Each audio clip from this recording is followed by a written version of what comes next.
अस्सलामुअलैकुम स्टूडेंट, हम कर रहे थे एक्सरसाइज नंबर 10.2 फर्स्ट ईयर की। हमने पिछले वीडियो लेक्चर में क्वेश्चन नंबर 10 का पार्ट फर्स्ट किया। अब हम स्टार्ट करने जा रहे हैं part number 2। Tan alpha given है, साइन बीटा गिवन है।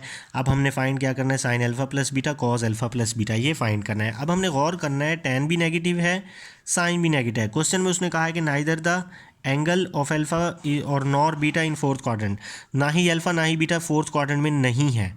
तो हमने पता लगाना है किस क्वाड्रेंट में है। तो हमने देखना है, ये चार क्वाड्रेंट्स हैं, ये फर्स्ट, सेकंड, थर्ड और फोर्थ।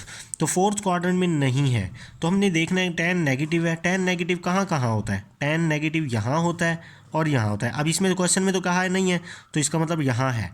तो अल्फ़ा सेकंड क्वाड्रेंट में है, तो हमने लिखना है alpha lies in second quadrant. इसी तरह हमने बीटा का पता लगाना है। साइन नेगेटिव है, साइन नेगेटिव थर्ड और फोर्थ में होता है, तो फोर्थ में तो नहीं है, थर्ड में है। तो हमने कहना है beta lies in third quadrant. तो अब हमारे पास टेन जो कि है, टेन का फॉर्मूला होता है परपेंडिकुलर ओवर बेस। तो परपेंडिकुलर की वैल्यू है हमारे पास 15, बेस की वैल्यू है हमारे पास 8। ठीक है, पिथागोरस थ्योरम लगाऊंगा मैं, परपेंडिकुलर का स्क्वायर प्लस बेस का square is equal to hypotenuse का स्क्वायर। तो परपेंडिकुलर की जगह 15 आ जाएगा, बेस की जगह 8 आ जाएगा, इज इक्वल टू हाइपोटेन्यूज का स्क्वायर। तो 15 का स्क्वायर 225 होता है, 8 का स्क्वायर 64 हो जाएगा, इज इक्वल टू हाइपोटेन्यूज का स्क्वायर। अब जब मैं इसको प्लस करूंगा तो ये वाली वैल्यू आ जाएगी, इसका स्क्वायर रूट लूंगा तो हमारे पास क्या आ जाएगा, 17। तो अब 10 गिवन था, तो अब मैं साइन और कॉस निकालूंगा। साइन के का फॉर्मूला होता है परपेंडिकुलर ओवर हाइपोटेन्यूज। तो परपेंडिकुलर की वैल्यू 15 है, हाइपोटेन्यूज की वैल्यू क्या है हमारे पास 17। यहाँ मैं स्क्वायर रूट लूंगा तो स्क्वायर कैंसिल हो जाएगा। अभी ज़रा मैंने इस माइनस को किया है इग्नोर। ठीक है, कॉस अब निकालूंगा। कॉस का फॉर्मूला होता है, याद रखिएगा, जो एंगल यहाँ होगा वही एंगल यहाँ होगा, बेस ओवर हाइपोटेन्यूज। तो बेस की वैल्यू है हमारे पास 8, हाइपोटेन्यूज की वैल्यू है हमारे पास 17। चूंकि अल्फा सेकंड क्वाड्रेंट में है, सेकंड क्वाड्रेंट में साइन पॉजिटिव होता है, बाकी सब नेगेटिव, तो साइन पॉजिटिव रहेगा, कॉस नेगेटिव हो जाएगा। तो सेम एज इट इज़ हमने ये साइन वाला क्वेश्चन भी सॉल्व कर, साइन बीटा के ज़रिए कॉस की वैल्यू निकाल लेनी है। हमें पता है साइन किसके इक्वल होता है, परपेंडिकुलर ओवर हेड हाइपोटेन्यूज। तो परपेंडिकुलर की वैल्यू 7 है, हाइपोटेन्यूज की वैल्यू 25 है। तो जब मैं इसको सॉल्व करूंगा, परपेंडिकुलर का square plus base square is equal to hypotenuse square, perpendicular आ गया, बेस एज इट इज़ लिख देंगे, हाइपोटेन्यूज 25 का स्क्वायर। तो 25 का स्क्वायर 225, 7 का स्क्वायर 49। जब मैं इधर ला के माइनस करूँगा, ये 25 का स्क्वायर होता है 625, तो इनको माइनस करूंगा तो 576 आ जाएगा। स्क्वायर को ख़त्म करने के लिए स्क्वायर रूट लूंगा तो 24 आएगा। तो अब यहाँ से मैं कॉस की वैल्यू निकालूँ, यहाँ चूंकि एंगल बीटा लिखा है मैंने, तो यहाँ पे भी बीटा लिखूंगा। तो cos beta base over hypotenuse, तो बेस आई है हमारे पास 24 और हाइपोटेन्यूज है 25।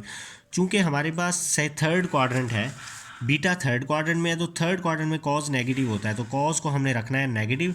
थर्ड क्वाड्रेंट में साइन भी नेगेटिव होता है, तो साइन नेगेटिव है। अब हमने क्वेश्चन में फाइंड करना है साइन अल्फा प्लस बीटा। तो हमने यहाँ पे लिखना है साइन अल्फा प्लस बीटा, और इसका फॉर्मूला ओपन कर लेना है। साइन अल्फा प्लस बीटा का फॉर्मूला होता है sine alpha cos beta plus cos alpha sign beta.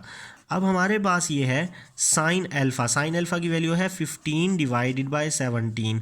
आगे है कॉस बीटा, इसकी वैल्यू है -24 divided by 25 plus cos alpha -8 divided by 17 और sign beta -7 divided by 25, -7 divided by 25। अब जब मैं 15 को 24 से मल्टीप्लाई करूँगा तो -360 आ जाएगा, और हमारे पास जब 17 को 25 से मल्टीप्लाई करूँगा 425 आ जाएगा, प्लस 8 7 ज़ा 56 डिवाइडेड बाय यहाँ पे भी हमारे पास 425 आ जाएगा। तो 425 जब मैं एलसीएम लूँगा तो ये एज इट इज़, जब एलसीएम सेम आता है तो ऊपर वाली वैल्यू भी सेम आ जाती है, तो ये माइनस प्लस माइनस हो जाएगा। तो हम इसको माइनस करेंगे तो 304 डिवाइडेड बाय 425। तो ये साइन अल्फा प्लस बीटा का आंसर। अब हमने फाइंड करना है कॉस अल्फा प्लस बीटा। अब हमने फाइंड करना है कॉस अल्फा प्लस बीटा। तो कॉस अल्फा प्लस बीटा का फॉर्मूला ओपन करेंगे, cos alpha cos beta minus sine alpha sign beta. तो हमारे पास यहाँ पर कॉज एल्फ़ा, तो कॉज एल्फ़ा की वैल्यू है -8/17, तो इसकी जगह आ जाएगा -8 डिवाइडेड बाय 17।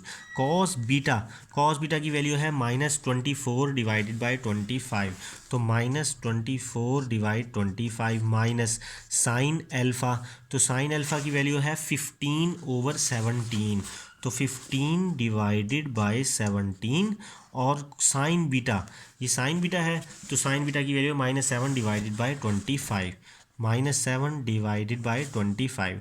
अब हमने क्या करना है, 17 को 25 से मल्टीप्लाई करेंगे 425 आएगा। अब हम 8 को 24 से मल्टीप्लाई करेंगे 192 आएगा, माइनस, और ये माइनस माइनस प्लस हो जाएगा, तो 15 को 7 से मल्टीप्लाई करेंगे 105 आ जाएगा, डिवाइडेड बाय 17 को 25 से मल्टीप्लाई करेंगे तो 425 आएगा। अब जब मैं इन दोनों को प्लस करूँगा तो 297 डिवाइड बाय 45, ये मैंने डायरेक्ट कर दिया है। पहले हमने इसका ना एलसीएम लेना है, एलसीएम लेंगे तो 425 एज इट इज़ आएगा, ऊपर वाली वैल्यूज़ भी हम एज इट इज़ लिख देंगे। तो जब प्लस करेंगे तो ये आंसर आ गया। तो ये cause into alpha plus beta और वो sine into alpha plus beta, तो ये दोनों के आंसर कंप्लीट हुए। इंशाल्लाह नेक्स्ट क्वेश्चन में नेक्स्ट वीडियो लेक्चर में बनाऊंगा। अल्लाह हाफिज़।